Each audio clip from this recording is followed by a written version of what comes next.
Sharon couldn't shake the unsettling feeling that tonight she would die. While driving back to Rosebud Foster Care at 5:34 p.m., her whole body trembled. Her nerves were sharpened around the family visit she would monitor. This mother had banged a hammer into her 9-year-old daughter's head, while the father reclined in a lounge chair and watched. Worries tangled and knotted in Sharon's mind. The abuse happened only 5 months ago. Is the girl psychologically prepared for the visit? How bad will it have to get before I must end it, even though the court ordered a full hour? Will the parents be appropriate? Did I explain the rules with enough depth and reasoning? She sighed.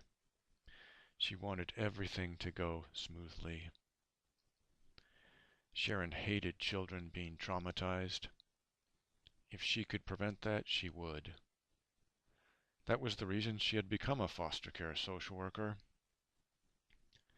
It was measly power over the evil done to children, but at least it was something. Turning on the Honda Civic stereo, she surfed the oldies rock stations, but none of her favorite musicians were playing. She longed for Johnny Cash, Buddy Holly, or Jerry Lee Lewis to buoy her spirits. Ever since turning 27 and finishing college, she sought a less complicated life outside of work, like it seemed to have been around the 1950s. Back then, a cola was only 5 cents and a hot dog just 10 cents. Family members didn't seem so violent towards one another. That simplicity and ease would be wonderful in the present. But of course those qualities couldn't be transported through time. So as a substitute, she collected CDs and memorabilia from that lost area. Sharon braked hard and clicked off the radio. Up ahead, a old Toyota pickup truck lay overturned beside a bent light post. In front of the accident, a man stood beside the open door of a midnight blue Mercedes. He wore a fluttering white scarf, a gray flannel shirt, and blue jeans. He faced the accident, body frozen still. Slowing to 20 miles per hour, she continued approaching. No one else had stopped to help the crash victims. In fact, the street was deserted. It was 6 at night, and this street only had 2 lanes connecting 2 busier streets of Covina. Dark office buildings loomed on either side. Although a little frightened, she slowed further. She had heard stories in the news of carjackers in Los Angeles feigning crashes to take advantage of do-gooders, but this accident appeared real. She was torn. It wasn't exactly safe to offer assistance, yet she was a helper by nature. She had been trained early on by her alcoholic mother, who was in need of someone more responsible, forcing young Sharon to be the adult in the family. In fact, she had just about single-handedly raised her younger sister, Marlene. That is, until Marlene died from a car accident at age 10. Since her death, guilt haunted in the shadows of Sharon's life. She screeched the car to a stop. She couldn't believe she was stepping out, but she had to. She was compelled. Already having punched the numbers 911 into her cell phone, she waited for a response. "Do you need help?" she yelled to the man in blue jeans standing beside the Mercedes. He didn't answer. He seemed absorbed in something. White light sprayed from him onto the cab of the truck. She assumed he was holding one of those high-powered halogen flashlights. The illuminated man inside the cab was upside down, frantically scratching his face and banging his head against the window, evidently unable to roll it down. He appeared to be a large, muscular man, capable of smashing the window to pieces with one punch. "Hello," she called out. The man in blue jeans continued to stand motionless with his back to her. "Do something!" He didn't answer, and her phone reached a tape recording urging her to hold on and someone would be with her shortly. "Can you hear me?" She stepped closer.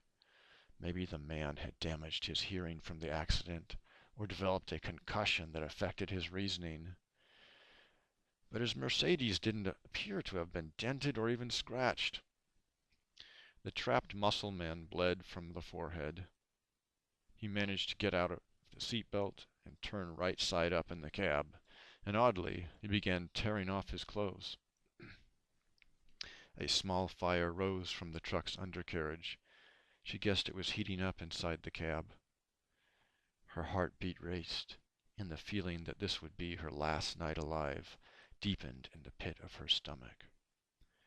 But she had to do something. The emergency operator answered. Sharon desperately searched for the nearest cross-street signs, Badillo Street and Angelus Drive, and relayed them to the operator. He said he would send a patrol car and ambulance to the scene.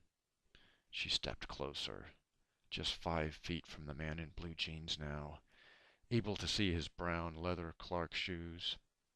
His long gray flannel shirt slapped his thighs in the light breeze that flowed down the street.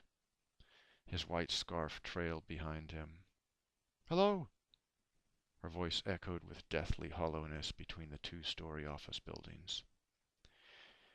A few distant honks of cars, a lapping from the growing fire, now chewing and crackling one of the tires, and muffled curses from the muscle man inside were the only sounds.